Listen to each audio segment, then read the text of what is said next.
ദൈവനാമം മഹത്വപ്പെടുമാറാകട്ടെ. നിങ്ങൾ ശ്രവിക്കുന്നത് Jesus voice message. എല്ലാ ശ്രോതാക്കൾക്കും കർത്താവായ യേശുക്രിസ്തു നാമത്തിൽ സ്വാഗതം. അല്പസമയ ധ്യാനത്തിന് ഒരു വചനം വായിക്കുന്നു. വിശുദ്ധ ലൂക്കോസ് എഴുതിയ സുവിശേഷം അധ്യായം 18 തിരുവചനം. ഒരു പ്രമാണി യേശുവിനോട്, നല്ല ഗുരു, ഞാൻ നിത്യജീവനെ അവകാശമാക്കേണ്ടതിന് എന്തു ചെയ്യണം എന്ന് ചോദിച്ചു. കർത്താവിൽ പ്രിയരെ, ഇവിടെ യേശുനാഥൻ്റെ പരസ്യ ശുശ്രൂഷാകാലത്ത് യേശുവുമായി സംഭാഷണം നടത്തിയ, അഥവാ ഒരു ചോദ്യം ചോദിച്ച ഒരു പ്രമാണി, ഈ മനുഷ്യൻ ഭൗതികമായ വിഷയങ്ങളല്ല, ചോദ്യമല്ല കർത്താവിനോട് ചോദിക്കുന്നത്. ഈ മനുഷ്യൻ ഒരു പ്രമാണി, അഥവാ ഒരു മുതലാളി, ഒരു യജമാനൻ എന്ന് രേഖപ്പെടുത്തിയിരിക്കുന്നത് കൊണ്ട് ഈ മനുഷ്യന് ഭൗതികമായി, അഥവാ ഈ ഭൂമിയിലെ വിഭവങ്ങളിൽ എന്തെങ്കിലും കുറവുള്ളതായി നാം കാണുന്നില്ല. ആ മനുഷ്യന് ഭൗതികമായി എല്ലാം ഉണ്ടായിരുന്നു. എന്നാൽ ആ മനുഷ്യൻ സംതൃപ്തനായിരുന്നില്ല. ഭൗതിക വിഭവങ്ങളുടെ നിറവ് നമുക്ക് സംതൃപ്തി നൽകും എന്ന് ചിന്തിക്കുന്നവരുണ്ട്. ഇത് ശരിയല്ല. ഭൗതികമായി നമുക്ക് എന്തെല്ലാം ഉണ്ടെങ്കിലും അത് നമുക്ക് നിത്യമായ ഒരു സ്വസ്ഥത, ഒരു സംതൃപ്തി നൽകണമെന്നില്ല.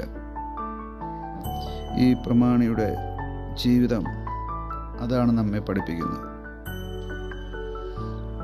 എല്ലാം ഉണ്ടായിരുന്ന ഒരു മനുഷ്യൻ, എന്നാൽ ആ മനുഷ്യൻ്റെ ഉള്ളിൻ്റെ ഉള്ളിൽ ഏതോ ഒരു ശൂന്യത ഉണ്ടായിരുന്നു. അതുകൊണ്ടാണ് ആ മനുഷ്യൻ യേശുവിൻ്റെ അടുക്കൽ വന്ന് ആ ഹൃദയത്തിലെ ശൂന്യത മാറുവാൻ, ഞാൻ നിത്യജീവനെ കരസ്ഥമാക്കുവാൻ, ശാശ്വത ജീവൻ പ്രാപിക്കുവാൻ എന്ത് ചെയ്യണമെന്ന് ചോദിക്കുവാനിടയായി. ഈ ചോദ്യത്തിന് കർത്താവ് ആദ്യം പറയുന്ന ഉത്തരം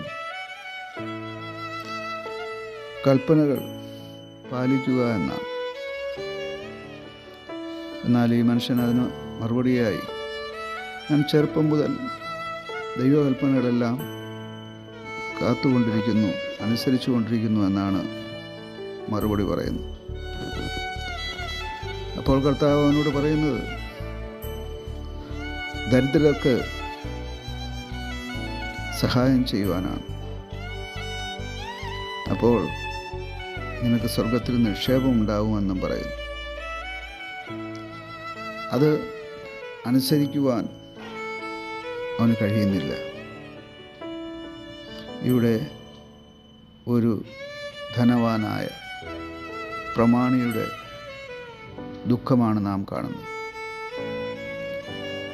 അവൻ്റെ ദുഃഖം അവൻ്റെ സമ്പത്ത് സംബന്ധിച്ചുള്ളതാണ്.